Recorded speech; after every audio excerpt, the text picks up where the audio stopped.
Dan di pelajaran yang ke-12 ini kita akan melihat dua kitab yang memang kalau dari nubuatan, begitu kita sebut kata nubuatan, langsung munculnya dua kitab ini, yaitu Daniel dan Wahyu. Kita akan melihat dua kisah Alkitab yang membayangkan peristiwa hari-hari akhir dengan detail yang luar biasa, dan kita akan melihat bagaimana peristiwa-peristiwa akhir zaman akan sulit dan sukar bagi mereka yang berusaha untuk tetap setia kepada Tuhan, tetapi pada akhirnya kita harus melihat peristiwa-peristiwa ini dengan harapan, bukan dengan rasa takut.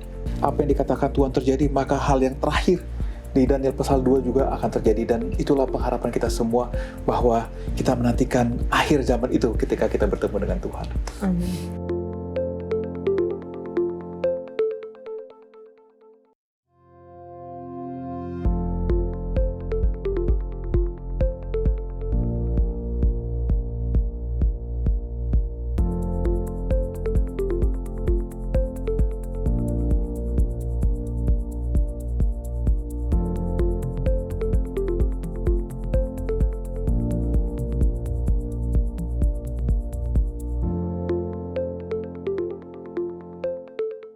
Selamat datang di Diskusi Sekolah Sabat, diskusi pembelajaran Alkitab yang mendalam untuk menguatkan iman kepercayaan kita kepada Tuhan. Senang sekali bisa terus menemani pemirsa dari pekan ke pekan, pelajaran ke pelajaran. Hingga saat ini kita hampir di ujung dari pelajaran kita, Triwulan 2 tahun 2025 ini, mengenai gambaran, simbol, kiasan, cara mempelajari nubuatan Alkitab. Dan terima kasih juga untuk teman-teman yang sudah hadir di studio untuk bersedia mau berdiskusi bersama-sama. Tentunya kami senang juga untuk dapat menyapa teman-teman yang telah setia menyaksikan diskusi Sekolah Sabat dari pelajaran ke pelajaran dan yang telah meninggalkan komentar kesaksian di kolom komentar YouTube channel Diskusi Sekolah Sabat. Untuk yang pertama, boleh minta kesediaan dari Pendeta Wilson untuk membacakan. Baik, yang pertama ini terdapat dari Z. Kehek. Terima kasih untuk pelajaran Sekolah Sabat yang dapat meneguhkan iman kita tetap setia dari Jemaat Bintuni. Amin. Lalu berikutnya dari Rusvita Bondior. Shalom semua, terima kasih pelajaran Sekolah Sabat yang sangat membantu mendalami pengetahuan Sekolah Sabat kita. Puji Tuhan, amin. Lalu kemudian yang ketiga dari Loide Simbolon. Puji Tuhan, penjelasan Sekolah Sabat yang luar biasa, Tuhan memberkati. Amin, puji Tuhan. Selanjutnya Bang Glenn. Yang pertama datang dari akun Infinix Hot. Thanks Pastor dan tim Diskusi Sekolah Sabat. Tuhan Yesus berkati. Amin. God bless you all. Lalu berikutnya datang dari Jonah. Shalom. Terima kasih atas pelajaran Sekolah Sabat yang sangat begitu indah dan mengangkat iman kita. Dan yang paling saya suka Mazmur 23. Marilah kita menjadikan Tuhan gembala kita setiap saat dalam hidup kita. Salam dari New Jersey, United States. Oh, ini jauh sekali ini. Lalu berikutnya datang dari Linda Sihombing. Terima kasih atas pencerahan yang bisa menguatkan iman dan semoga Tuhan memberkati all tim dalam pelayanan. Amin, puji Tuhan. Selanjutnya boleh Devi membacakan. Di sini ada dari Gerti Susanti Manik. Puji Tuhan dikasih kesempatan untuk belajar firman Tuhan. Doakan umat-umat Tuhan yang sedang belajar Alkitab supaya mereka memilih Yesus juru selamat mereka. Lalu ada dari Nyoman Langmau. Semangat melayani semua kru Hope Channel Indonesia. Pembahasan yang sangat bagus dan jelas. God bless. Lalu yang terakhir ada dari Ibu Selva Lawerisa dari Jemaat Pioner Remu Kota Sorong, Papua Barat Daya. Shalom, Tuhan Yesus memberkati kita semua. Amin, puji Tuhan. Senang sekali untuk komentar-komentar, kesaksian dari teman-teman yang telah menguatkan kita juga ya. Bagaimana program Diskusi Sekolah Sabat ini dapat berguna, bermanfaat, dan memberikan pengalaman pembelajaran yang lebih banyak gitu ya, lebih kaya di dalam pelajaran Sekolah Sabat kita, baik secara pribadi, di keluarga, dan juga kepada jemaat. Salam kami untuk semua jemaat, pemirsa, di mana saja yang menyaksikan acara Diskusi Sekolah Sabat kita. Dan ketika kita belajar sepanjang triwulan ini mengenai cara mempelajari nubuatan Alkitab, kita telah belajar banyak ya, baik itu cerita ataupun poin-poin pelajaran. Dan di pelajaran yang ke-12 ini kita akan melihat dua kitab yang memang kalau dari nubuatan, begitu kita sebut kata nubuatan, langsung munculnya dua kitab ini, yaitu Daniel dan Wahyu. Kita akan melihat dua kisah Alkitab yang membayangkan peristiwa hari-hari akhir dengan detail yang luar biasa. Dan kita akan melihat bagaimana peristiwa-peristiwa akhir zaman akan sulit dan sukar bagi mereka yang berusaha untuk tetap setia kepada Tuhan. Tetapi pada akhirnya kita harus melihat peristiwa-peristiwa ini dengan harapan, bukan dengan rasa takut.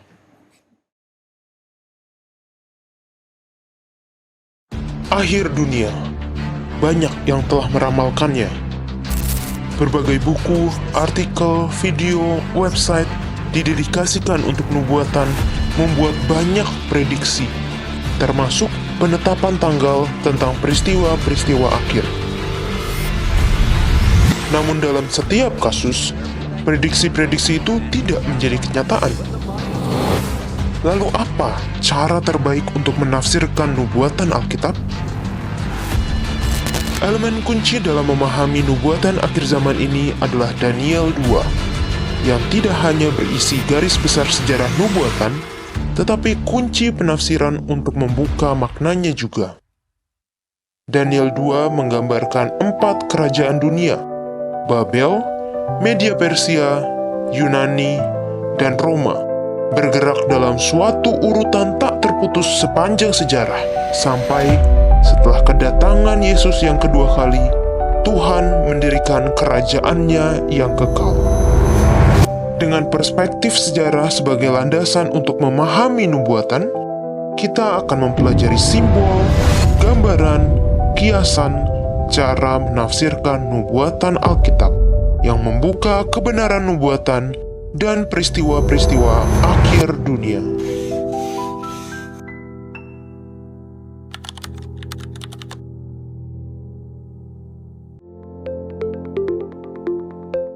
Pelajaran 12 dengan judul Para Pendahulu. Ayat hafalannya terdapat di dalam 2 Timotius 1 ayat 7. Sebab Allah memberikan kepada kita bukan roh ketakutan, melainkan roh yang membangkitkan kekuatan, kasih, dan ketertiban. Kita akan membuka diskusi kita dengan doa dibawakan oleh Devi. Mari kita sama-sama bersatu dalam doa. Bapa kami yang bertata dalam kerajaan sorga, kami bersyukur Bapa untuk kesempatan yang Kau berikan kepada kami pada hari ini.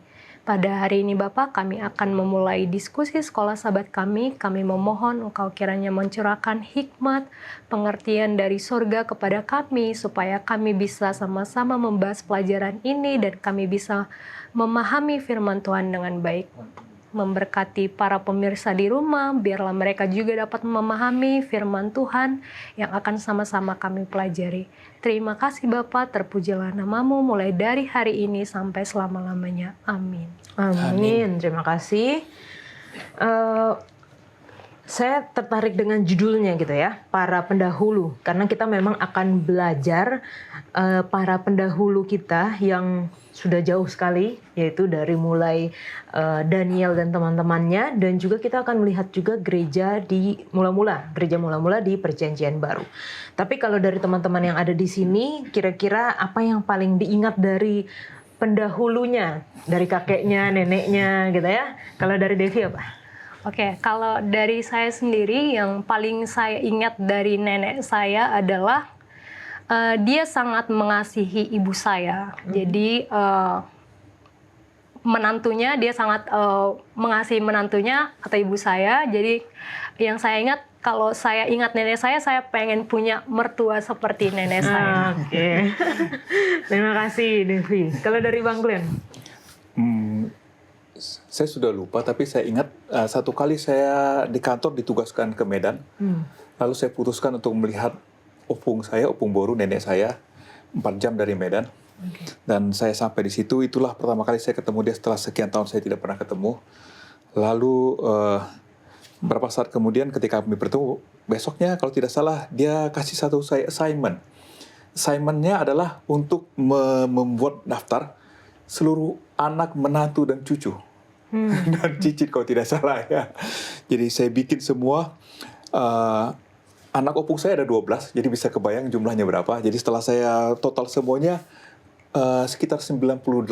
Wow. Dan ketika dapat 98, dia lalu tersenyum. Terus saya tanya, kenapa opung tersenyum? Lalu dia bilang, kalau saya meninggal, tidak perlu orang datang, kalian saja yang datang sudah ramai. Dan cerita ini tidak pernah saya lupakan, karena ini ada momen yang menyenangkan dan sangat indah dengan opung saya. Amin. 2 lagi genap itu Bang Ustaz. Mungkin sekarang sudah lebih. Iya. Kalau dari Pendeta Wilson? Kalau dari saya, mungkin oma ya, papanya dari papa, mamanya dari papa. Yang saya ingat sih dia jago masak. Jadi setiap kali kalau tahun baru atau apa ada ulang tahun, dia biasanya suka masak. Kalau nggak Brennebon, skutel. Nah, ini selalu kita tunggu-tunggu nih, atau kentang panggang. Ini memang makanannya yang kita sukai, jadi karena memang oma itu suka masak. Jadi semua gereja juga, satu gereja tahu. Jadi itu yang sudah diwariskan ke mama saya. Jadi resepnya sudah banyak di sana dan juga sering masak-masak. Jadi ya kita senang lah kalau ingat-ingat itu yang baiknya. Kalau yang satu lagi mungkin ya oma itu juga terkenal galak. Ini kan mungkin karena Manado itu bagaimana ya. Jadi kalau di rumahnya tuh banyak mainan-mainan yang dari Belanda itulah, yang apalah klompen-klompen, apa molen-molen itu, kincir angin atau bangunan-bangunan. Nah, itu sudah hancur sama kami semua.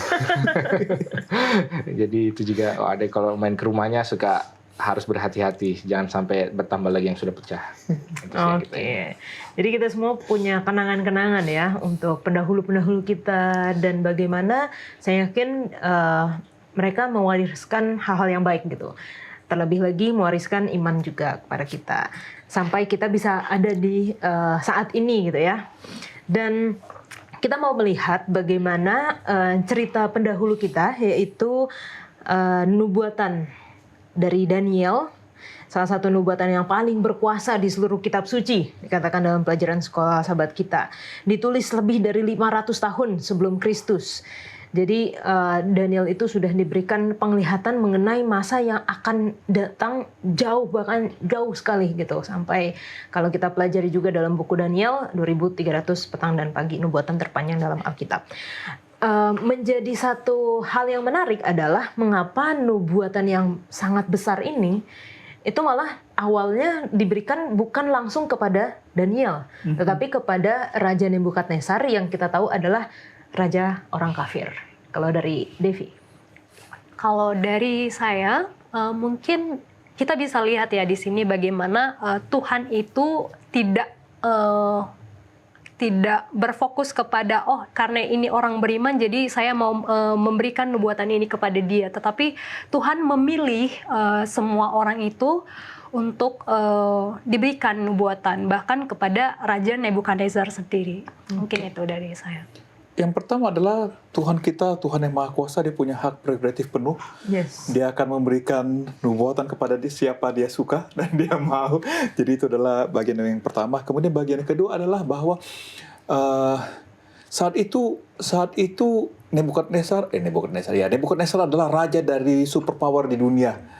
Sehingga pekabaran kepada Raja Nebukadnezar ini akan menyebarkan ke seluruh negara-negara yang dikuasai oleh dia. Jadi inilah salah satu cara Allah untuk mengatakan siapa dia. Dan karena pada waktu itu bangsa Israel sedang dibuang di negeri Babel ini, dan Tuhan sudah janji akan mengembalikan mereka. Jadi Tuhan perlu memperkenalkan siapa dia kepada Raja Nebukadnezar supaya bukan dengan kuasa manusia, untuk mempersiapkan hati mereka pada suatu saat kelak bangsa ini akan dikembalikan ke tempat di mana mereka berada sebagaimana Tuhan sudah berjanji untuk melakukannya. Okay. Mungkin kalau dari saya adalah karena yang pertama adalah karena memang nubuatan ini berhubungan dengan kerajaannya. Ya. Jadi ya tentunya make sense juga ketika diberikan kepada dia ya nubuatannya. Lalu kemudian yang berikutnya adalah bahwa kenapa ini diberikan kepada orang kafir? Kenapa enggak Danielnya aja terus yang kasih tahu kepada rajanya? Jadi sebenarnya kalau kita lihat di dalam kisahnya di dalam Daniel pasal 2, mimpinya pun juga sebenarnya baik dan Nebukadnezar maupun Allah yang memberikan juga menarik, karena Allah memberikan suatu mimpi kepada Nebukadnezar, tapi Nebukadnezarnya juga nggak tahu, ya kan? Dia nggak tahu artinya. Tapi kemudian Nebukadnezar menambahkan layer berikutnya, lapisan berikutnya. Dia tanya kepada para pembesar-pembesarnya, ahli nujumnya, saya punya mimpi, tolong kasih tahu artinya. Tapi saya nggak mau kasih tahu mimpinya, supaya saya bisa tahu kamu memang tahu artinya. Kalau kamu tahu dua-duanya, baik mimpinya maupun artinya, gitu kan? Jadi dia memang sengaja mau menguji. Jadi seolah-olah Allah memberikan sesuatu kepada Nebukadnezar, lalu Nebukadnezar memberikan suatu ujian kepada semua. Karena kan dia tidak tahu siapa yang ngasih. Jadi siapa yang bisa jawab adalah memang orang yang menjadi apa ya, istilahnya tujuan ataupun pembuka pekabaran itu, ya kan? Dan ketika itu sampai kepada telinga Daniel, ketika semuanya mau dibunuh karena mereka nggak bisa, kan semua bilang, ya raja kasih tahu, nanti kami bisa tafsirkan. Raja bilang nggak bisa, nanti kamu cuma tipu-tipu saya, gitu kan. Tapi kemudian ketika mereka mau dibunuh, Daniel minta waktu, lalu kemudian ketika Daniel datang kepada Nebukadnezar, dia bilang apa? Hal ini terlalu sulit bagi manusia, tetapi ada Allah di surga. Jadi sebenarnya itu yang pengen diberitahu kepada Nebukadnezar, gitu kan. Bukan cuma wah ini mimpinya nih apa ya, enggak, tapi bagaimana pengenalan akan Allah. Dan biasanya pengenalan akan Allah itu mungkin lebih climactic, gitu ya, bila mana ada sebuah proses yang dijalani. Dan proses itu adalah ya kebingungan, lalu kemudian mencari, lalu kemudian kok tiba-tiba ada yang ngasih tahu, dan ternyata bukan hanya artinya saja yang dikasih tahu, mimpinya pun juga dikasih tahu, dan ada tambahannya bahwa yang ngasih tahu ini siapa? Wah, Allah di surga, gitu kan. Itu bagian itu. Lalu kemudian ya sebenarnya ini modus operandi daripada Allah juga ya. Dia menggunakan tadi seperti dibilang oleh Bang Glenn, pembesar-pembesar, pemimpin-pemimpin kerajaan ya. Kalau dibilang apakah pada saat itu Babylon superpower, ya sebenarnya mungkin saya sebagai keturunan Chinese mungkin agak dinasti mana itu di zaman Babylon itu lebih kaya, historinya lebih besar ya. Oke lah, itu perdebatan sampingan. Tetapi kenapa kita katakan seperti itu? Karena memang inilah kerajaan yang bersinggungan dengan umat pilihan Allah, gitu. Jadi bukannya dinasti mana lah itu tahun abad 6 sebelum Masehi ya. Saya lupa juga dinasti mana. Bukan berarti artinya mereka kalah kaya, kalah berkuasa, tidak. Tapi inilah yang bersinggungan dengan umat Allah. Nah, makanya inilah yang diberikan pemahamannya kepada si raja ini. Sehingga ketika raja ini mencari, ada umat Allah yang bisa langsung menjelaskan. Kalau dikasihnya ke kerajaan yang terlalu jauh mungkin ya kalau zaman sekarang bisa lah ya dengan teknologi, tapi kan zaman dulu kan ada keterbatasan. Jadi mungkin kira-kira itulah ada alasan logistikalnya juga seperti itu. Dan itulah juga kenapa kita belajar nubuatan, kenapa kita memperkenalkan nubuatan di dalam Alkitab, untuk menyatakan bahwa ada Allah, gitu ya, untuk mengenalkan kepada orang-orang yang mungkin belum mengenal Allah, ada loh Allah di dalam Alkitab yang telah menubuatkan kejadian di dunia ini dengan secara luar biasa tepat. Dan mungkin untuk poin itu lagi, sorry tambahnya adalah bahwa orang ini kan mencari. Jadi kadang-kadang kalau kita orang yang belum mencari terus kita bilang ada Allah, mereka nggak peduli karena mereka nggak lagi mencari. Tapi ketika diberikannya dengan cara yang sedemikian, akhirnya dia mencari, baru klop lah diketemukan bahwa ada Allah, gitu. Itu tambahannya. Oke. Nah, kalau tadi kita bicara mengenai mimpi Nebukadnezar yang dia nggak mau kasih tahu kepada orang-orangnya, apa sih isi mimpinya dan apa kira-kira yang bisa dipelajari dari mimpi itu kalau dari Devi? Oke, tapi sebelum kita beralih ke mimpi itu, kita mungkin bisa lihat dulu ya di sini bagaimana Daniel itu mau menyodorkan dirinya untuk aku mau nih menafsirkan apa isi mimpinya. Kita bisa lihat, kita mungkin lihat dulu di Alkitab dikatakan bahwa ketika dia mendengar bahwa semua orang-orang bijaksana di negeri itu akan dibunuh, lalu dia datang kepada Aryok. Dia bilang, kenapa semua orang-orang bijaksana di negeri ini akan dibunuh? Lalu Aryok bilang, karena raja ingin, karena tidak ada yang bisa menafsirkan mimpinya. Lalu akhirnya Daniel meminta waktu dan dia bergumul sebenarnya di situ, dan akhirnya dia bergumul kepada Tuhan, dan Tuhan kasih tahu apa arti dari mimpi Nebukadnezar, dan akhirnya dia datang kepada Nebukadnezar, dan seperti yang tadi Pendeta Wilson bilang bahwa ada Tuhan yang bisa menafsirkan dan ada Tuhan yang memberikan hikmat dan pengertian sehingga saya tahu apa makna daripada mimpi raja. Dan untuk arti mimpinya sendiri, di sini kita bisa melihat bahwa itu kan tentang kerajaan yang pada akhirnya hancur oleh sebuah batu, dan itu adalah kerajaan di dunia. Dan yang bisa kita pelajari adalah bahwa ternyata semua bisa hancur. Yang kekal itu hanya kerajaan Allah. Oke. Menariknya adalah Tuhan berbicara kepada manusia sesuai dengan konteks dia di mana berada. Jadi kalau kita misalnya baca Yeskiel atau Daniel, bukan Yeskiel, Yesaya, mereka lihat malaikat gitu kan. Kalau ke Nebukadnezar dikasih malaikat, dia bingung nih, makhluk apa ini? Karena tidak ada dalam konteksnya dia. Itu semuanya Tuhan kasih patung sama dia. Karena dia biasa lihat patung. Jadi Tuhan kasih konteks kepada, dan memang di pelajaran kita dikasih patung kepala dari emas terus sampai ke bagian bawah. Dan menariknya adalah di bagian akhir dari cerita itu ada batu yang tidak diukir oleh tangan manusia akan menghancurkan segala sesuatunya. Nah, bagi saya secara pribadi yang hidup di akhir zaman ini, karena kita tahu bahwa patung ini cerita tentang sejarah manusia, kan jelas kepala itu dari emas sudah jelas siapa gitu kan. Lalu yang gantikan, kalau kita baca Daniel 5 sudah jelas kerajaan Media Persia yang menggantikan, dan itu terus. Dan sekarang sebagai pembaca Alkitab, kita percaya di ujung kaki nih kita sini sekarang nih kan. Jadi Alkitab ini luar biasa. Bagi saya secara pribadi yang hidup di akhir zaman ini adalah kalau yang di atas ini Tuhan sudah genapkan, kan yang sekarang belum terjadi kan cuma batu ini kan. Kenapa ini tidak terjadi gitu? Jadi iman saya dikuatkan oleh cerita ini bahwa kalau yang sebelumnya Tuhan sudah genapkan, yang ini pasti juga akan Tuhan genapkan yang satu ini yang belum menjadi kenyataan sekarang ini. Oke. Ya mungkin sebenarnya salah satu kalau apa makna penglihatan daripada Nebukadnezar ini ya secara umum adalah bahwa salah satu bukan secara kriteria atau salah satu deskripsi mengenai Allah yang Allah sendiri tuliskan di dalam Yesaya 46 kalau tidak salah adalah bahwa akulah Allah berbeda dengan Allah yang lain. Kenapa? Aku mengetahui hal yang terkemudian sejak dari awalnya. Gitu. Jadi salah satu alasan kenapa kita bisa mengetahui bahwa Allah itu adalah yang benar adalah melalui nubuatan. Jadi seringkali memang orang diberikan mimpi baik ya, kalau salah satu mimpi lain yang terkenal di Alkitab ya tentunya mimpi daripada Firaun kan, bahwa ada sesuatu yang terjadi dan benar itu terjadi, dan itu berhasil membuat orang yakin bahwa memang ada Allah, ya kan? Dan implikasi bagi kita juga di dalam Daniel pasal 2 ini mungkin ya bahwa Allah itu bergerak di dalam sejarah. Dan bahwa nubuatan-nubuatan ini yang mungkin tadi disinggung di dalam pelajaran sekolah sahabat adalah ada 4 tafsiran nubuatan di dalam kalau para ahli akademisi atau ahli Alkitab mengatakan. Yang pertama adalah preteris, yaitu bahwa semuanya itu terjadi di masa lalu. Pokoknya nubuatan itu ya pokoknya semua itu sudah digenapi, kita cuma ambil pelajarannya apa yang dari masa lalu. Lalu yang kedua adalah futuris, bahwa semua nubuatan itu nanti di masa depan. Belum terjadi di zaman kita. Pokoknya belum lah, nanti semua itu di masa depan. Lalu kemudian sebenarnya yang ketiga adalah historisis yang kita percaya, tapi mungkin kita ke yang keempat dulu, yaitu adalah allegorical. Bahwa semua nubuatan itu ya ambillah maknanya, simbolisnya Simbol apa, saja. apa pengertiannya. Ini seperti ini judul kita alegori ya, ini sebenarnya kiasan itu alegori.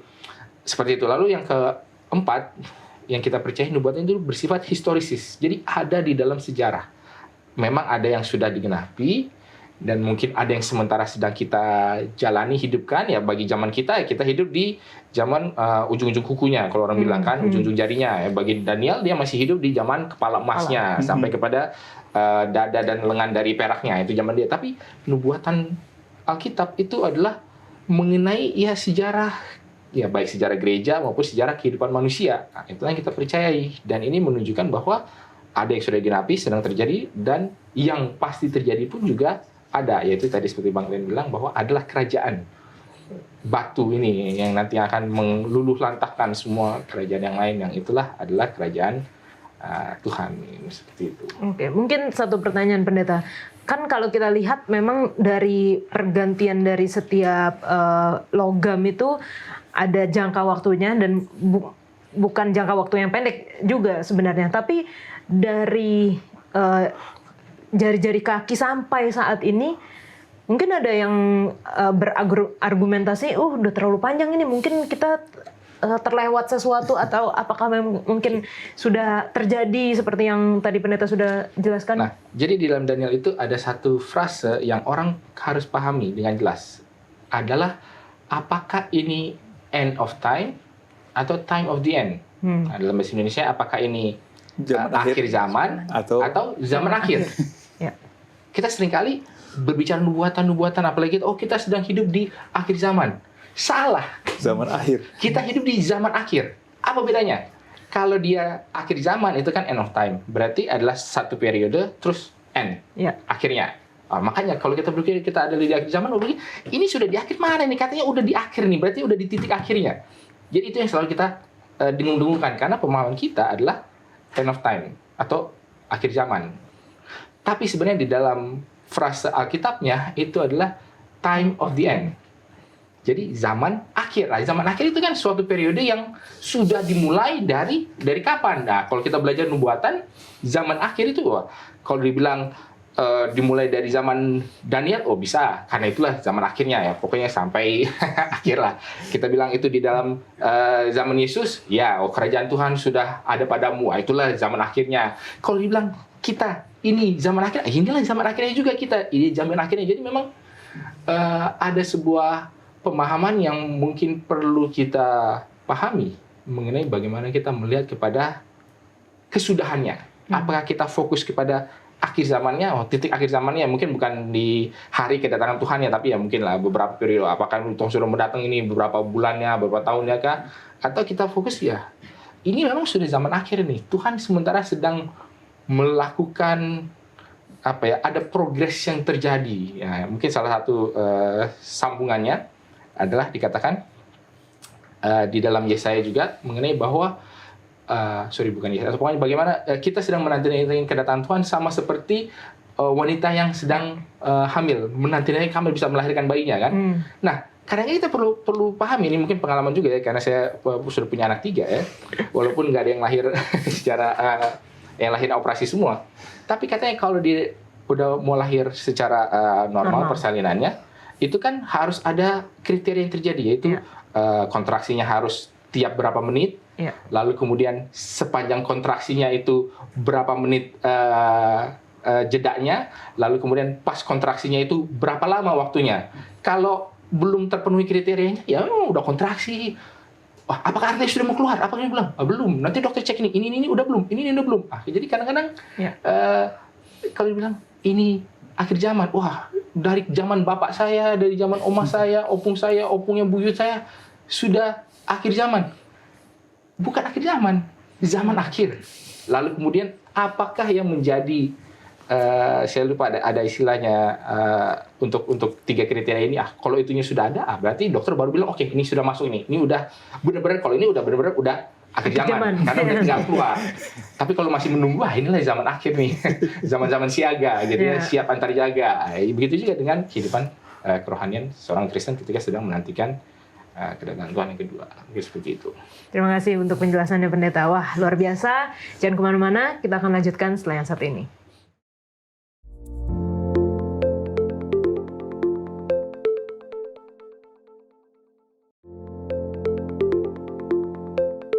Setelah mimpi dari Raja Nebukadnezar mungkin memiliki ide ya, ide pribadi di mana dia akhirnya merealisasikan mimpi yang dia punya ini, tapi dengan hal yang berbeda dari apa yang dia lihat. Nah, itu sebenarnya apa dan apa yang Nebukadnezar suruh untuk orang-orang lakukan? Oke. Kalau yang disuruh oleh Raja Nebukadnezar adalah menyembah patung yang sudah dibuat, dan dia memerintahkan supaya semua orang yang ada di negeri itu menyembah patung itu. Dan namun kita bisa lihat di sini ketika ada seorang pengutus datang kepada dia dan mengatakan, ini loh ada 3 orang yang tidak mau menyembah Allah yang engkau buat ini atau patung.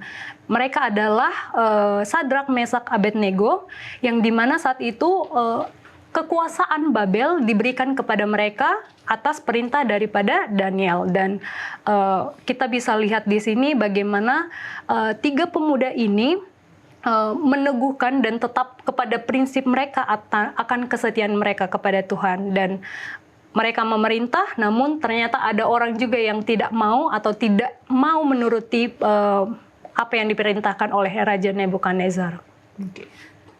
Kenapa Raja Nebukadnezar membuat patung? Dia punya ego yang besar. Kalau kita baca di ayat yang 39, tetapi sesudah Tuanku akan muncul suatu kerajaan lain. Oh, dia bilang enggak. Saya mau jadi raja dan tetap menjadi raja. Kalaupun saya mati, biarlah kerajaan saya tetap untuk selama-lamanya. Dia belum kenal Tuhan, dia hanya kenal Tuhan yang kasih mimpi, tapi dia belum tahu Tuhan yang sanggup melakukan sesuatu. Karena kalau kita baca berikutnya, dia akhirnya bertobat. Itu cerita lain. Lalu yang kedua adalah kalau kita lihat siapa yang diundang kan semua pejabat di negaranya diundang. Jadi ini juga Nebukadnezar menggunakan sarana ini untuk mengukuhkan persatuan kerajaan ya. Sama mau kasih tahu sama mereka, saya yang emas itu loh. Jadi dia adalah penguasa absolut. Jadi ini dua alasan yang bisa saya share. Kenapa Nebukadnezar ini bikin patung dan kenapa dia undang semua pejabat-pejabat untuk datang di acara peresmian patung tersebut. Ini menarik karena ini nanti akan jadi pembahasan kita selanjutnya ya. Bagaimana ada patung lain di dalam Alkitab dan bagaimana para pembesar-pembesar, orang-orang yang berkuasa itu dari awalnya mereka lah yang diundang untuk menyembah kepada patung itu. Kalau dari Pendeta Wilson? Ya, mungkin kita juga perlu, sebenarnya isu yang diangkat oleh Bang Lea itu menarik. Dan mungkin kita tidak pernah terlalu membahasnya terlalu panjang adalah bahwa itu bukan hanya kepada dirinya sendiri. Ya, Nebukadnezar mungkin boleh aja percaya Allahnya Daniel. Oh iya, memang kerajaan saya akan berlalu. Tapi nggak mungkin dong dia bilang, oh iya betul kerajaan saya akan berlalu. Jadi ada hal eksternal yang harus dia tunjukkan. Nah, karena kalau bilang kan memang Daniel Nebukadnezar ini kan selalu bertobat. Pokoknya di tiap chapter dia muncul dia selalu bertobat. Di Daniel pasal 1 dia bertobat. Ya mungkin bukan bertobat lah, tapi kayaknya impress. Daniel pasal 2 mengakui juga. Daniel pasal 3 mengakui juga. Daniel pasal 4 Daniel pasal 4 betul. mengakui juga. Daniel pasal 5 dia udah nggak ada di dalam pasal 5. Jadi dia selalu hebat. Jadi secara internal yang mungkin dia mengakui Allahnya, tapi dia sebagai raja dia juga punya sebuah tanggung jawab kepada kerajaannya, bahwa ini nggak boleh nih kerajaan kalau bilang kerajaan ini kan berlalu pada kabur semua kan nanti kan. Jadi dia harus memegangkan suatu persatuan.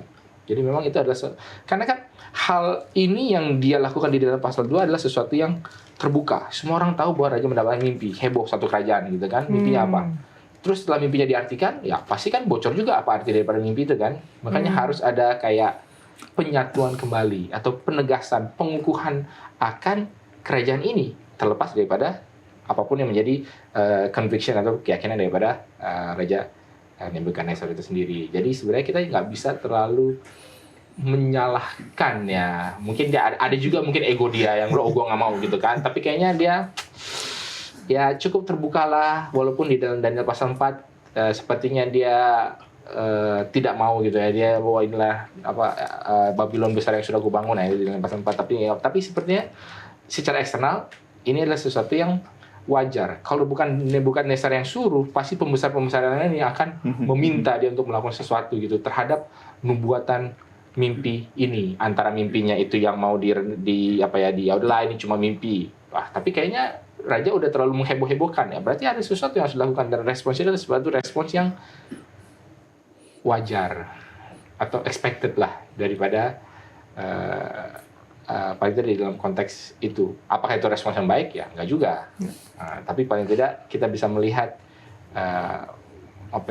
keputusan-keputusan politik yang terjadi kan. Orang kan harus meninggalkan legacy ya, di dalam setiap pemerintahan ya. Mungkin seperti itu.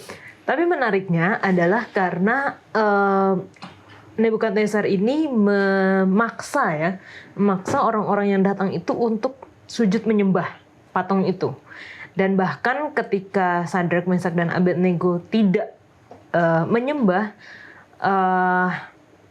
padahal ini tiga orang ini adalah mungkin bisa kita katakan orang-orang terbaiknya, pejabat-pejabat terbaiknya Nebukadnezar. Dan kalau kita baca di Alkitab, perintahnya adalah kalau ada yang tidak sujud, mereka akan langsung dilempar ke dapur api. Tapi kita lihat ceritanya bahwa ketika 3 orang ini tidak sujud, mereka nggak tiba-tiba langsung dilemparkan. Mereka dibawa dulu ke raja untuk, maksudnya ya ada drama-dramanya lah di sini. Kita belajar, kita sering menggunakan cerita ini bahkan dari anak-anak untuk melihat bagaimana iman dari Sadrak, Mesak, dan Abednego dalam iman mereka untuk tidak sujud menyembah. Dan kita perlu pelajari apa hal-hal yang tidak bisa dikompromi sama seperti ketiga pemuda ini, atau mungkin hal-hal yang kita masih bisa adjust gitu, masih bisa kalau Paulus katakan bersama dengan, kalau saya berbicara dengan orang-orang Yahudi, saya akan jadi orang Yahudi gitu. Apa sih yang kita bisa pelajari dari cerita ketiga pemuda ini? Yang bisa kita pelajari mungkin di dalam Tuhan tidak ada kompromi. Dan dari Nebukadnezar sendiri, karena saya membaca kisah dari Nebukadnezar yang dimana dia tahu Tuhan, lalu berpaling dari Tuhan, tahu Tuhan, berpaling dari Tuhan, itu kadang kesel juga bacanya ya. Ini udah bertobat, tapi berpaling lagi. Dan ternyata kalau kita sendiri melihat Raja Nebukadnezar seperti itu kesal, aku mikir gimana ya Tuhan melihat kita juga yang manusia kadang bertobat dan suka lari juga dari Tuhan, bertobat suka lari juga dari Tuhan. Dan kita melihat 3 pemuda ini, mereka tetap teguh dengan apa yang mereka pegang, prinsip mereka tetap sama, meskipun mereka katakan bahwa meskipun kami dilempar ke dalam perapian yang menyala-nyala itu, dan ketika kami pun harus mati karena kami menyembah Tuhan, harus tetap setia kepada Tuhan, tidak apa-apa. Tapi mereka juga katakan, Tuhan kami pasti akan menyelamatkan kami dari perapian yang menyala-nyala itu. Dan ini menjadi pelajaran juga bahwa ketika kita melihat Sadrak, Mesak, dan Abednego ini diselamatkan oleh Tuhan karena mereka tidak kompromi dengan Tuhan, sama ternyata dengan kehidupan kita juga, bahwa ketika kita tetap kepada prinsip, kita tetap setia kepada Tuhan, apa yang tidak bisa Tuhan lakukan. Amin.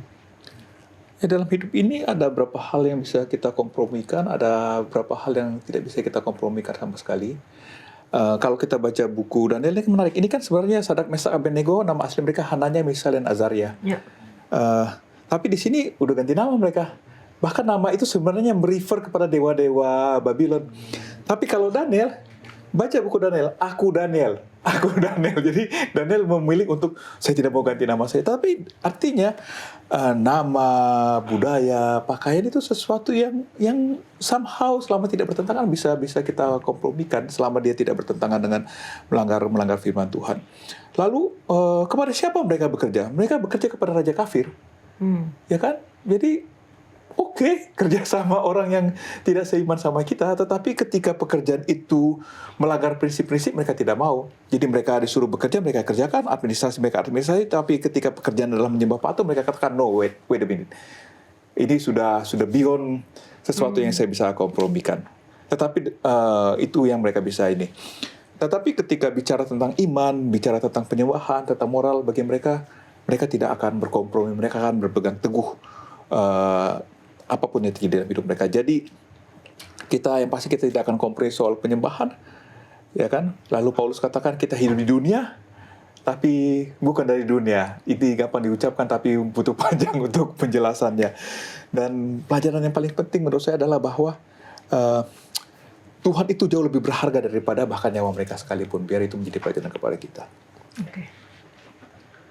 Mungkin kalau untuk ini menarik juga ya, karena ketika orang-orang Ibrani ini, baik Daniel, Hananya, Misael, dan Azaria ini ada di pemerintahannya Raja Babylon, apakah benar mereka tidak melakukan kompromi yang kita anggap kompromi kalau itu dilakukan sekarang? Ya, cara berpakaian, apakah mereka pakai anting, apakah mereka pakai perhiasan, mereka udah pasti jadi sida-sida yunuk ini ya, berarti kan udah dikebiri gitu. Itu suatu kekejian juga bagi orang Israel gitu kan. Banyak hal lain. Tetapi kompromi itu sepertinya ya udahlah, apa boleh buat. Ya itu yang harus dilakukan. Tetapi kok kalau ini kan, kalau di dalam bahkan sekolah sahabat kita bilang, bisa aja mereka kan nunduk pura-pura ikat tali sepatu gitu kan, atau gimana. Tapi di dalam kitab Daniel kita melihat bahwa bahkan sejak awal itu tidak ada kompromi sejauh yang mereka bisa lakukan, baik dari hal makanan maupun minuman. Itu di dalam Daniel pasal 1 kan, mereka berketatan hati. Dan itulah sesuatu yang penting juga, karena bagi saya tidak mungkin baru pada saat mereka di lapangan Lembah Dura itu baru mereka bingung, kita ini menunduk atau enggak. Baru senggol-senggol mereka, siku-siku ini kita menunduk atau enggak. Keputusan itu sudah dibuat jauh sebelumnya gitu kan, harusnya seperti itu ya, dan saya yakin adalah seperti itu. Sehingga ketika bilang kompromi seperti apa, sebenarnya kalau dilihat di dalam 1 Tesalonika 5 ayat 22 ini dikatakan, jauhkanlah dirimu dari segala jenis kejahatan, dalam bahasa Indonesianya. Tetapi kalau dalam bahasa Inggrisnya dikatakan abstain from all appearance of evil, dan itu di dalam bahasa aslinya, dalam bahasa Grekanya juga jauhi bukan hanya jenis-jenis kejahatan, tetapi apa yang nampak sebagai kejahatan. Nah, apa ini kalau gitu? Apa ini maksudnya nampak sebagai kejahatan? Ya, mungkin hal-hal yang bisa membuat orang menjadi tersandung ya.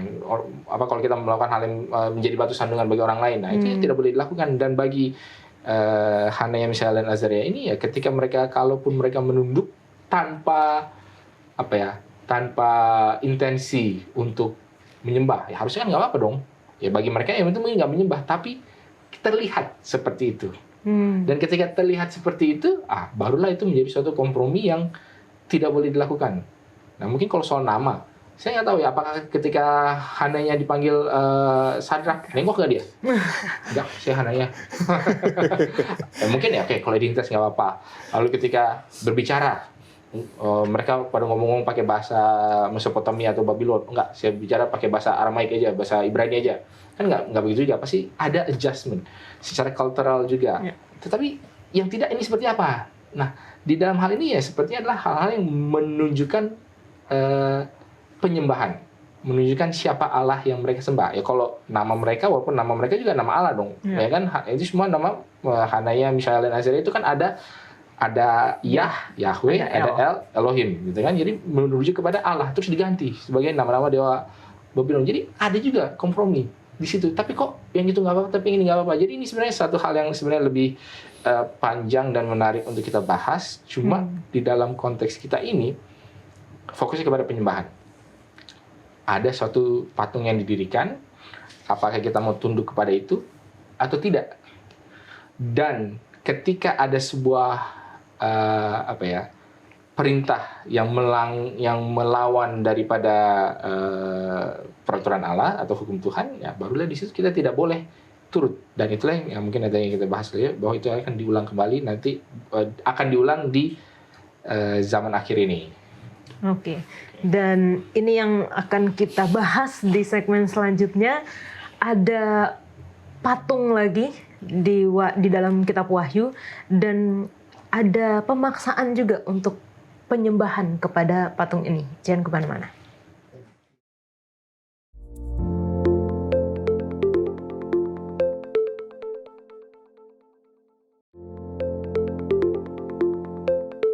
Daniel 3 berkaitan dengan Wahyu 13. Berbicara mengenai patung. Patung apa yang dimaksud di dalam Wahyu 13, dan bagaimana di zaman akhir ini orang-orang akan diperintahkan untuk menyembahnya. Bang Glenn. Oke, jadi ini adalah kisah paralel. Di Daniel 3 ada patung yang didirikan oleh Raja Nebukadnezar. Lalu di Wahyu pasal 13, patung itu didirikan oleh binatang yang kedua. Nah, kemudian ketika di buku Daniel, ada musik lalu diancam dengan api nih. Pilihannya api nih. Nah, di Wahyu pasal 13 ini, ancamannya adalah nggak bisa hidup juga. Caranya nggak bisa belanja. Sekarang ini kan kita tergantung dengan perdagangan. Nah, kemudian di Daniel 3 ini ada orang yang menolak untuk menyembah. Dan peristiwa itu terjadi lagi nanti di Wahyu pasal 13, ada sekelompok umat Allah yang setia untuk tidak menyembah. Nah, di Daniel pasal 3 ini bicara raja, lalu penyembahan ini adalah ketika agama dan politik ini bersatu. Dan kembali di Wahyu pasal 13, agama dan politik bisa kembali bersatu. Jadi apa sih maknanya kepada kita semua?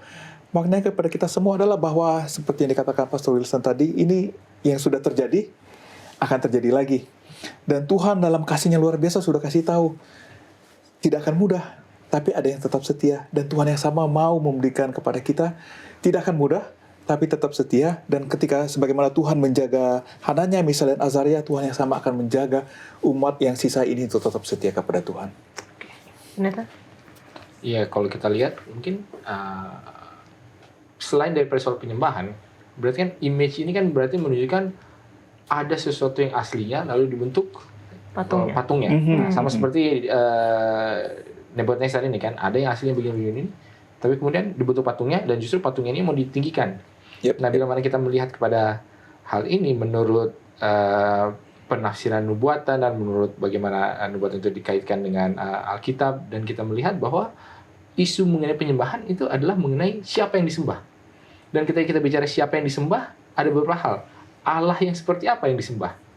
Dan bila mana kita melihat Allah yang seperti apa yang disembah, hanya ada 2 tempat, paling tidak secara sangat-sangat eksplisit, yang menjelaskan Allah yang seperti apa yang Alkitab tunjukkan. Satu di dalam Keluaran 20 ayat 8 sampai 11 mengenai hukum hari Sabat, gitu kan? Ingatlah kerusuhan hari Sabat, jangan 6 hari lamanya kamu bekerja, lalu kemudian kalau ada orang di rumahmu jangan kerja, anakmu apa segala macam jangan bekerja. Sebab kenapa? Sebab 6 hari lamanya Allah menciptakan langit dan bumi. Berarti menunjukkan kepada Allah yang menciptakan langit dan bumi.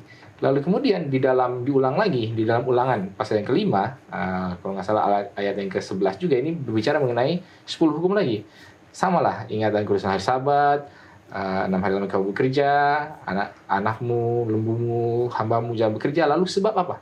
Sebab akulah Allah yang sudah mengeluarkan kamu, menebus engkau dari perbudakan di Mesir. Artinya Allah yang adalah Allah penebus. Dan bila kita melihat bahwa jadi siapa yang harus disembah? Allah yang adalah pencipta dan Allah yang Allah penebus. Dan bila mana kita dialihkan terhadap hal-hal lain yang mengingatkan kepada Allah, tapi bukan melalui apa yang Allah sudah tetapkan, ya di dalam hal Nebukadnezar, ya patung ini kan harus jelas ya, patungnya ada, oke, patung. Tapi kemudian apa? Oh, kepala emas, lalu kemudian logamnya bergantian kan, perak, lalu tembaga, lalu kemudian besi campur tanah liat. Sama juga penyembahan kepada Allah yang seperti apa? Oh ya, Allah yang menciptakan langit dan bumi. Oh ya, betul, kepada Allah yang menebus. Apa ininya? Tandanya? Oh ya, peribadahan pada hari Sabat. Lalu kemudian patung ataupun image ini apa? Oh sama, penyembahan kepada Allah. Tapi Allah yang seperti apa? Oh, Allah yang bangkit. Allah yang bangkit pada hari pertama. Nah, ini kan sesuatu hal yang berbeda. Bukan sesuatu yang berbeda secara terang-terangan berbeda, menyembahnya yang sama Allah, tapi pengingatnya berbeda.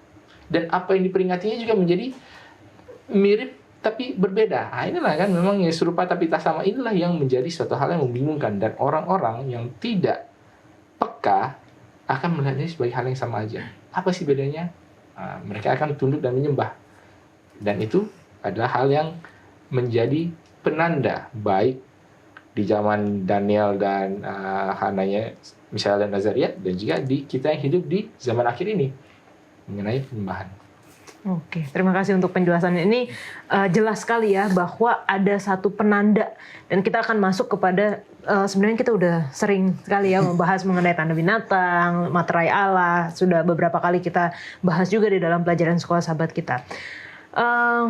Alkitab, seperti yang Alkitab katakan bahwa segala sesuatu akan tidak ada yang baru di bawah matahari, semua akan berulang kembali, sama seperti apa yang umat Tuhan rasakan atau harus hadapi ketika harus menyembah kepada patung. Dan itu juga terulang kembali ketika gereja mula-mula mengalami penganiayaan, dan juga umat-umat di zaman akhir dan akhir zaman itu akan mengalami penganiayaan juga. Kita bisa melihat ada cerita yang luar biasa, penyelamatan Sadrak, Mesak, dan Abednego gitu. Tapi ketika kita lihat dari murid-murid Yesus, ternyata semuanya tidak berakhir bahagia. Ada juga yang berakhir tragis gitu. Apa sih yang kita bisa lihat cerita-cerita dalam Perjanjian Baru yang menggambarkan keadaan orang percaya di zaman akhir? Oke, mungkin dari kisah Stefanus ya, kita bisa belajar bagaimana dia tetap percaya dan setia kepada Tuhan meskipun dia dilempari dengan batu. Dan mungkin sekarang dengan kesulitan ekonomi yang terjadi saat ini dan kesulitan mencari pekerjaan mungkin atau kesulitan keuangan, dan hal itu yang akan membawa kita apakah dengan kesulitan ini kita akan berpaling dari Tuhan.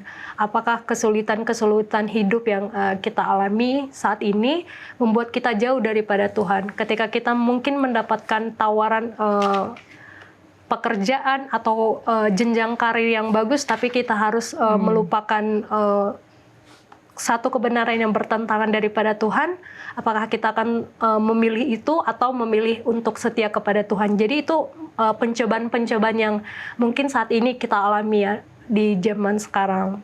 Dan pilihannya sama, apakah kita mau memilih setia atau kita memilih untuk berpaling daripada Tuhan? Oke. Abang punya tips nggak kayak gimana caranya supaya kita bisa tetap setia, tetap bertahan, walaupun mungkin cerita-cerita yang dulu itu kita nggak ada kok dilempar ke api atau ditarik pakai kuda gitu, nggak pernah. Tapi kan beda gitu ya apa yang kita hadapi saat ini. Bagaimana kita tetap bisa bertahan seperti para pendahulu di dalam Alkitab dan melihat hal-hal ini dengan harapan bukan dengan rasa takut. Saya ambil contoh negara kita aja lah. Di tahun 45 ada pertempuran yang sangat luar biasa kita peringati sebagai Hari Pahlawan. Itu pertempuran yang tidak masuk akal dan tidak seimbang. Di satu sisi pihak sekutu datang dengan senjata lengkap, di sisi lain bangsa Indonesia hanya bawa bambu runcing. Pertanyaan, kenapa mereka lakukan itu kan? Mungkin pertanyaannya kurang lebih sama. Kenapa kita bisa tetap setia sementara mayoritas tidak setia sama kita? Kalau kita tanya sama mereka, pertanyaan adalah karena mereka mencintai negara ini dan mereka rela mati bagi negara ini. Dan itu adalah proses sampai akhirnya mereka katakan kami memilih untuk lebih baik kami mati daripada kami dijajah kembali. Dan masing-masing kita perlu membuat keputusan dalam hidup kita kepada siapa yang mau kita kasih, karena dengan mengasihi itulah maka kita akan melakukan hal-hal yang kelihatannya tidak masuk akal. Contoh gampang adalah begini di rumah. Orang kalau mengandung, nih Pendeta Wilson punya 3 anak nih kan, mengandung, wah senang ya punya anak. Mereka hanya senang dilihat di depan yang benar pendeta. Mereka tidak tahu malam-malam harus bangun. Mereka tidak tahu bagaimana sakit. Pertanyaan, kenapa orang tua mau melakukan ini? Jawabannya simpel, karena kasih. Jadi, dan kasih itu terjadi hanya dengan relationship. Kan tidak ada orang yang ketemu satu kali, itu cinta pada pandangan pertama. Tapi kan harus ketemu lagi dong, ya kan? Jadi kita juga dengan Tuhan seperti itu. Tidak bisa kita, oke saya mengasihi Tuhan, tapi relationship-nya seperti apa? Jadi buat kita hidup di zaman akhir ini, mari kita bangun relationship dengan Tuhan supaya kita boleh mengasihi Tuhan lebih daripada hal-hal yang lain. Oke, ternyata? Ya mungkin ada satu kutipan yang sering saya ulang-ulang di tempat-tempat lain, bukan dari Alkitab, bukan juga dari Tuhan rohaniawan. Ini dari filsuf Jerman, bernama Friedrich Nietzsche. Dia mengatakan ini, he who has a why to live can endure anyhow. Dia yang punya kenapa harus hidup, untuk apa dia hidup, alasan untuk hidup, bisa menanggung segala bagaimana. Dia seringkali fokus pertanyaan kita kalau bagaimana caranya, ya itu adalah teknis. Tetapi filosofinya ada nggak? Kenapanya? Ya kalau orang tahu kenapa, maka segala macam bagaimana ya itu bisa dia tanggulangi. Dan kalau orang bilang, ini nggak alkitabiah pendeta, ada alkitabiahnya juga. Di dalam Ibrani pasal 11. Ini kan mengenai cerita pahlawan iman. Kan, karena iman orang begini, memadamkan api dan segala dan seterusnya. Tapi tidak semua itu baik-baik aja. Di dalam Ibrani 11 ayat 35, setengah ayat yang berikutnya mengatakan, tetapi orang-orang lain membiarkan dirinya disiksa, tidak mau menerima pembebasan supaya mereka beroleh kebaikan yang baik. Ada pula yang diejek, didera, dibelenggu, dipenjara, dilempari, digaji, dibunuh dengan pedang. Wah, ini orang yang menderita semua, gitu kan? Jadi nggak semua itu harus bagaimananya. Wah, memadamkan api ya, seperti Hananya, Mishael dan Abednego, Hananya, Mishael dan Azaria. Jadi nggak seperti itu juga. Lalu kemudian sebagai pamungkasnya yang sesuai dengan kutipan dari Freddy Nietzsche tadi di dalam Ibrani 12 mulai ayat yang pertama dan kedua dikatakan, karena kita mempunyai banyak saksi bagaikan awan yang mengelilingi kita. Nah, karena hal-hal inilah marilah kita menanggalkan semua beban dan dosa yang begitu merintangi kita dan berlomba dengan tekun dalam perlombaan yang diwajibkan bagi kita. Lalu kemudian ayat 2, marilah kita melakukannya dengan mata yang tertuju kepada Yesus yang memimpin kita dalam iman dan yang membawa iman itu kepada kesempurnaan. Yang ini dengan mengabaikan kehinaan, tekun memikul salib, ganti sukacita yang disediakan bagi dia. Nah, ini kalau di dalam bahasa Indonesia mungkin agak gimana ya, tapi dalam bahasa Inggris ya dikatakan who for the joy that was set before him endured the cross. Jadi apa yang membuat Yesus bisa mengendure cross ini? Karena ada the joy that is set before him. Ada sukacita yang disediakan. Nah, kadang-kadang kita perlu juga pahami, apa sih, kenapa sih kita lakukan hal ini? Karena ada sebuah sukacita yang disediakan bagi kita. Sukacitanya apa? Ya, kalau bilang hanya masuk surga, ya mungkin, ya oke lah. Sukacita yang lain, apa? Oh, kita bisa bertemu dengan Tuhan. Oh, kita bisa bertemu dengan orang-orang yang kita kasihi. Kita bisa ini itu apa segala macam. Itulah yang menjadi sebuah alasan kenapa kita mau bertahan.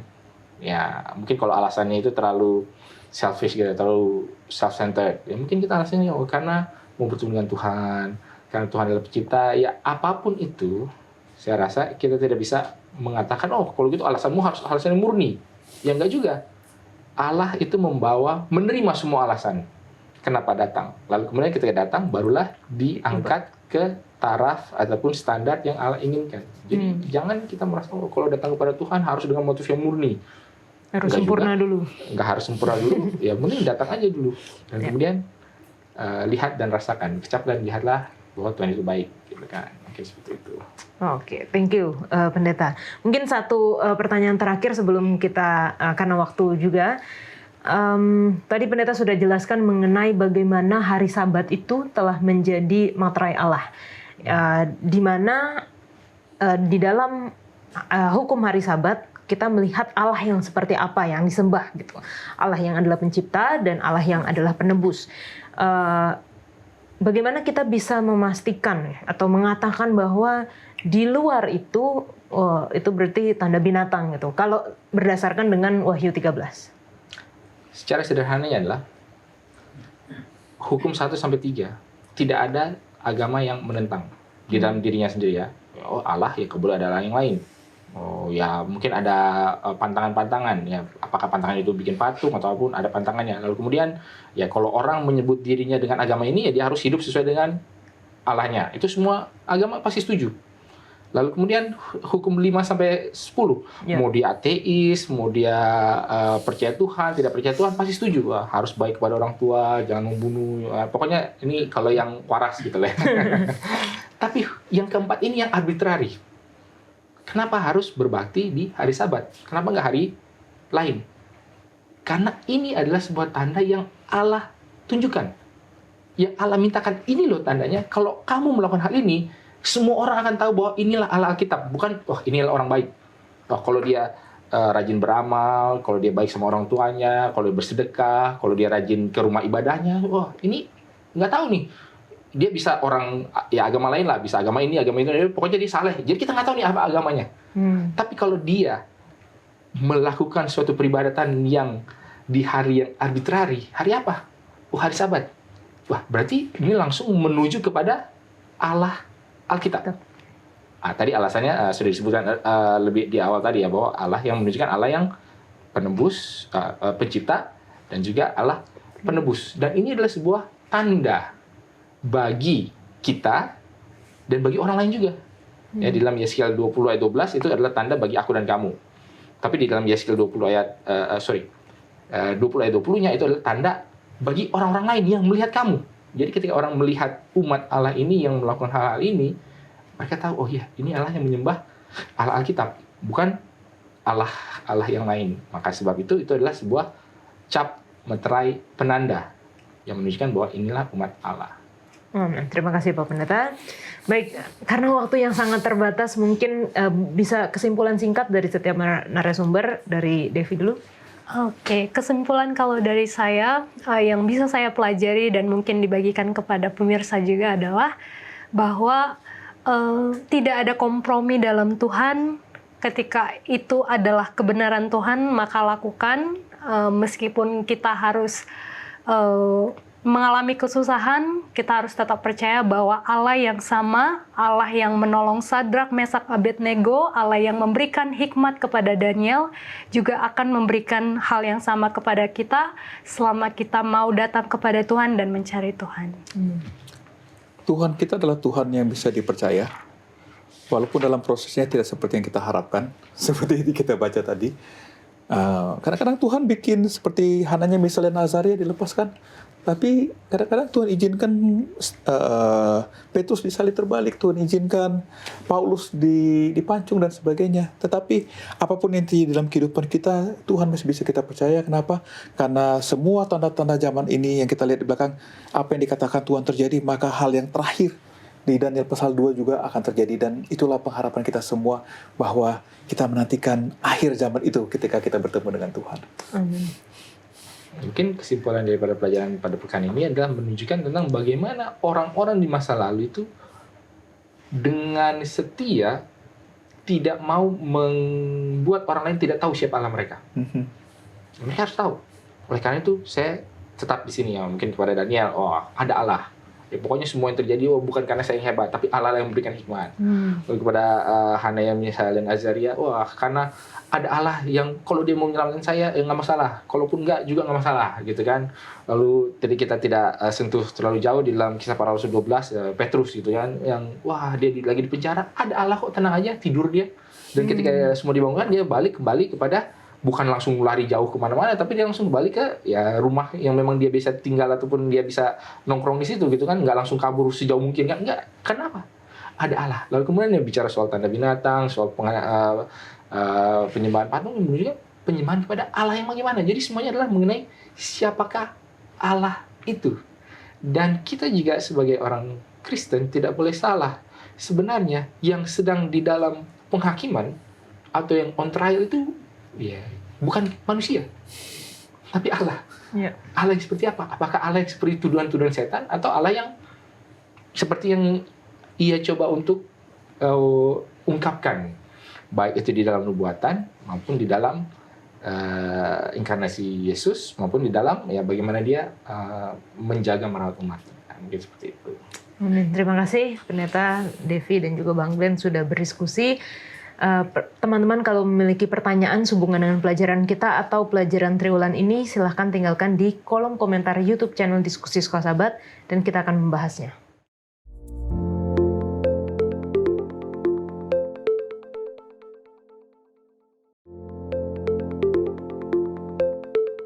Saat ini kita berada di dalam sesi tanya jawab bersama dengan Pendeta Alberto Tualesi. Terima kasih Pendeta. Terima kasih Kak Yola. Sudah bersedia menjawab pertanyaan dari teman-teman yang telah menuliskan di kolom komentar YouTube channel Diskusi Sekolah Sahabat.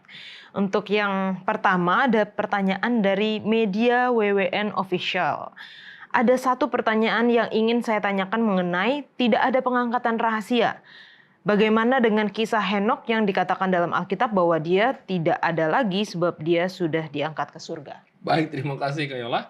Terima kasih untuk media WWN Official atas pertanyaan yang bagus ini. Jadi, apa yang terjadi dengan Henokh? Mari kita lihat dulu Kejadian 5 ayat 23 sampai 24 Kak Yola. Tolong baca. Kejadian 5 ayat 23 dan 24. Iya. Jadi Henokh mencapai umur 365 tahun dan Henokh hidup bergaul dengan Allah, lalu ia tidak ada lagi sebab ia telah diangkat oleh Allah.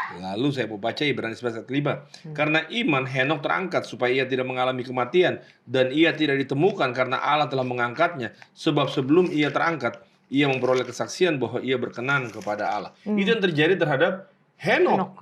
Memang betul diangkat dia. Tapi teologi atau ajaran atau doktrin mengenai pengangkatan rahasia ini adalah pelajaran tentang peristiwa akhir zaman di mana kedatangan Tuhan. Jadi pengangkatan rahasia ini mereka menyatakan bahwa ajarannya menyatakan bahwa nanti kedatangan Tuhan itu ada 2 tahap. Yang pertama adalah Tuhan datang secara rahasia. Sebelum masa kesusahan itu dan sebelum tampilnya antikristus itu menurut mereka. Dan setelah itu secara terbuka. Pertanyaannya, apakah Alkitab mengajarkan kedatangan Tuhan nanti yang kedua kali itu ada yang secara rahasia? Karena itu pengangkatan rahasia terjadi di saat Tuhan datang secara rahasia dan diangkatlah orang-orang benar itu. Apakah memang ada Alkitab mengajarkan tentang peristiwa di akhir zaman nanti Tuhan akan datang secara rahasia? Itu pertanyaannya buat kita semua. Karena itu yang diajarkan oleh ajaran tentang pengangkatan rahasia. Mari kita buka Alkitab kita. Coba Kak Yola tolong baca. Ini karena mungkin mereka ambil dari Matius 24 ayat 40 sampai 41 ya. Ini salah satu ajarannya menyatakan inilah peristiwa akan terjadi seperti ini. Matius 24 ayat 40 ayat dan 41. Pada waktu itu kalau ada 2 orang di ladang, yang seorang akan dibawa dan yang lain akan ditinggalkan. Kalau ada 2 orang perempuan sedang memutar batu kilangan, yang seorang akan dibawa dan yang lain akan ditinggalkan. Jadi itulah dia konsepnya. Sehingga akhirnya mereka menganggap bahwa ada yang diangkat dan ada yang tinggal. Jadi ada datang secara rahasia. Padahal ini ayat ini dalam satu perikop, dalam satu konteks tentang menceritakan kedatangan Tuhan. Mari kita buka Matius 24, Kayola. Ya. Boleh baca ayat 30 dan 31. Matius 24 ayat 30 dan 31. Pada waktu itu akan tampak tanda anak manusia di langit dan semua bangsa di bumi akan meratap dan mereka akan melihat anak manusia itu datang di atas awan-awan di langit dengan segala kekuasaan dan kemuliaannya. Dan ia akan menyuruh keluar malaikat-malaikatnya dengan meniup sangkakala yang dahsyat bunyinya. Dan mereka akan mengumpulkan orang-orang pilihannya dari keempat penjuru bumi, dari ujung langit yang satu ke ujung langit yang lain. Jadi jelas. Ini dalam konteks bahwa Tuhan akan datang dan semua orang akan melihat. Dan dia akan menyuruh keluar malaikat-malaikat dengan meniup sangkakala yang dahsyat bunyinya. Dan mereka akan mengumpulkan orang-orang pilihannya dari keempat penjuru bumi. Dari ujung langit yang satu ke ujung langit yang lain. Sehingga akan dikumpulkan. Maka ketika dikumpulkan, ada yang dipilih untuk diangkat, ada yang tidak. Ini masalah waktu Tuhan datang berarti semuanya itu peristiwa terjadi secara semua. Jadi terlihat. Artinya bahwa mari kita lihat lagi kembali. Di dalam Kisah 1 ayat 9 sampai 11. Kisah Bagaimana 1, waktu Tuhan naik, terlihat nyata, demikian juga Tuhan turun nanti. Coba boleh baca. Sesudah ia mengatakan demikian, terangkatlah ia disaksikan oleh mereka, dan awan menutupnya dari pandangan mereka. Ketika mereka sedang menatap ke langit, waktu ia naik itu, tiba-tiba berdirilah 2 orang yang berpakaian putih dekat mereka, dan berkata kepada mereka, "Hai orang-orang Galilea, mengapakah kamu berdiri melihat ke langit? Yesus ini yang terangkat ke sorga meninggalkan kamu, akan datang kembali dengan cara yang sama seperti kamu melihat dia naik ke sorga." Jelas itu, Kak Yola. Jadi terlihat. Jadi tidak ada yang rahasia, tidak ada yang... Bahkan Tuhan menyatakan, kalau ada yang bilang, "Hei, ada Mesias di sana, sudah ngangkat orang barangkali. Hei, ada Mesias di sini, sudah..." Enggak, coba boleh baca dalam Matius 24 ayat 23. Matius 24 ayat yang ke-23. Pada waktu itu jika seorang berkata kepada kamu, "Lihat Mesias ada di sini," atau "Mesias ada di sana," jangan kamu percaya. Jadi itu dia nasihatnya. Nggak bisa kita percaya tentang peristiwa bahwa Tuhan datang secara rahasia. Tidak. Semua mata akan memandang. Bagaikan kilat gambaran. Tidak hal yang sama. Matius 24 juga. Jadi itu dia. Jadi bahwa tidak. Semua akan melihatnya. Tidak ada yang rahasia kedatangan Tuhan. Semua nyata. Terima kasih, Kak Yola. Terima kasih Pendeta untuk penjelasannya. Ini sangat penting ya Pendeta ya, Iya, supaya ya. tidak terjadi kebingungan gitu. Oke, pertanyaan selanjutnya datang dari Ju B. Mandiau. Pastor, dalam Wahyu 1 ayat 7, setiap mata melihat, adakah yang sudah mati dalam golongan jahat itu dapat melihat ketika Yesus datang kedua kali ini? Thank you.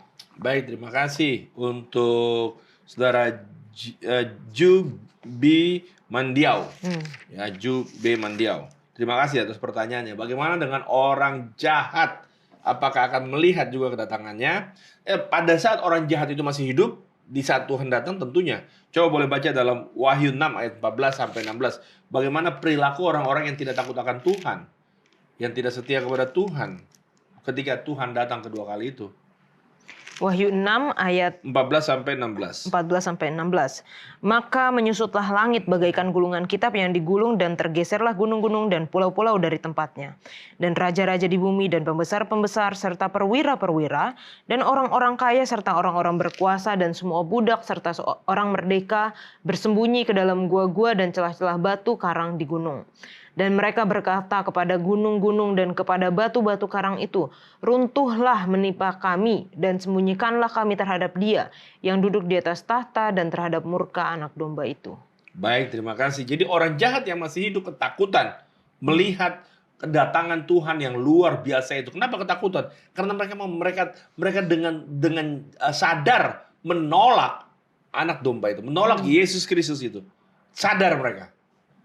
Jadi akhirnya mereka takut, oh ini yang saya tolak, ini yang saya remehkan, ini yang saya hina, ini yang saya bahkan menghina. Tapi apa yang terjadi? Dia datang sebagai raja dan segala raja, makanya mereka ketakutan. Bagaimana dengan orang jahat yang mati, yang sudah mati sebelum peristiwa itu terjadi? Ini kan yang ditanyakan. Mari kita lihat, saudara-saudaraku yang kasih dalam Tuhan, untuk kita melihat gambaran yang lebih luas lagi. Saya ingin gambarkan bagaimana kedatangan Tuhan ya. 1 Tesalonika 4 ayat 16 sampai 17 saya akan baca. Ya. Sebab pada waktu tanah diberi, yaitu pada waktu penghulu malaikat Allah berseru dan sangkala Allah berbunyi, maka Tuhan sendiri akan turun dari sorga. Dan mereka yang mati dalam Kristus akan lebih dahulu bangkit. Sesudah itu kita yang hidup yang masih tinggal akan diangkat bersama-sama, dan mereka dalam awan menyongsong Tuhan di angkasa. Demikianlah kita akan selama-lamanya bersama-sama dengan Tuhan. Pada saat Tuhan datang, yang bangkit adalah orang yang mati di dalam Tuhan. Orang yang hidup percaya kepada Tuhan sepenuh hati dan mengasihi Tuhan dan menuruti Tuhan. Jubahnya atau karakternya telah dibasuh oleh darah Anak Domba. Lalu apa yang terjadi? Saya ingin baca lagi Kayola dalam Wahyu 20 ayat 4 dan 6. Nanti Kayola tolong baca ayat 5. Saya baca Wahyu 20 ayat 4 dan 6. Lalu aku melihat tahta-tahta dan orang-orang yang duduk di atasnya. Kepada mereka diserahkan kuasa untuk menghakimi. Aku juga melihat jiwa-jiwa mereka yang telah dipenggal kepalanya karena kesaksian tentang Yesus dan karena firman Allah, yang tidak menyembah binatang dan patungnya, yang tidak juga menerima tandanya pada dahi dan tangan mereka. Dan mereka hidup kembali dan memerintah sebagai raja bersama-sama dengan Kristus untuk masa 1000 tahun. Jadi orang-orang yang benar itu akan dibangkitkan. Sebagaimana tadi 1 Tesalonika 4. Lalu apa yang terjadi lagi? Ayat yang ke-6, berbahagialah dan kuduslah ia yang mendapat bagian dalam kebangkitan pertama itu. Kenapa? Kematian yang kedua tidak akan berkuasa lagi atas mereka, tapi mereka akan menjadi imam-imam Allah dan Kristus, dan mereka akan memerintah sebagai raja bersama-sama dan Dia 1000 tahun lamanya. Jadi artinya bahwa orang-orang benar akan dibangkitkan. Lalu bagaimana dengan orang-orang yang tidak mau menerimanya? Menerima Yesus Kristus, yang tidak percaya, yang tidak sungguh-sungguh, yang tidak menganggap enteng perkara-perkara ilahi, yang lebih mencintai dunia ini daripada Allah dan Tuhannya. Ayat 5, tolong Kayola baca. Tetapi orang-orang mati yang lain tidak bangkit sebelum berakhir masa yang 1000 tahun itu. Inilah kebangkitan pertama. Jadi, baik, terima kasih. Jadi bagaimana dengan orang-orang mati yang ditanyakan oleh saudara kekasih kita, Jube Mandiau ini, tidak bangkit. Mereka ada di dalam kubur. Itu yang terjadi dengan mereka, Kayola. Oke, Pendeta. Mungkin sedikit aja, Pendeta, karena yang ditanya itu Wahyu 1 ayat 7, setiap mata akan melihat Dia, juga mereka yang telah menikam Dia. Ini apa ini, Pendeta? Ketika itu ditanyakan, ada kebangkitan khusus untuk orang-orang yang pada saat peristiwa penyaliban Yesus. Prajurit-prajurit Roma, imam-imam besar, ahli-ahli Taurat, ada kebangkitan khusus yang terjadi dalam Wahyu 1 ayat 7 itu. Jadi di mana mereka akan dibangkitkan untuk melihat bahwa orang yang mereka aniaya itu Dia adalah Allah kita. Dia adalah Tuhan dan juru selamat kita. Itu ada kebangkitan khusus untuk mereka. Jadi kalau semua mata ini bukan termasuk orang-orang yang mati, yang sudah mati, mereka tidak akan melihat. Tapi nanti mereka akan melihat ketika akhir 1000 tahun, itulah mereka akan melihat bahwa kembali Yesus datang bersama dengan orang tebusan, kota Yerusalem akan turun, dan di sanalah api akan menghanguskan mereka semua. Jadi untuk ada kebangkitan khusus bagi orang-orang yang pada saat peristiwa penyaliban itu. Terima kasih, Kayola. Terima kasih banyak, Pak Pendeta. Dan inilah pertanyaan-pertanyaan yang telah dijawab. Semoga dapat memberikan pencerahan, pengetahuan, dan terlebih-lebih dapat mengubah kehidupan kita. Kalau teman-teman memiliki pertanyaan seputar dengan pelajaran Sekolah Sahabat kita, gambaran, kiasan, simbol, cara mempelajari nubuatan Alkitab, silahkan tinggalkan di kolom komentar YouTube channel Diskusi Sekolah Sahabat dan kita akan membahasnya.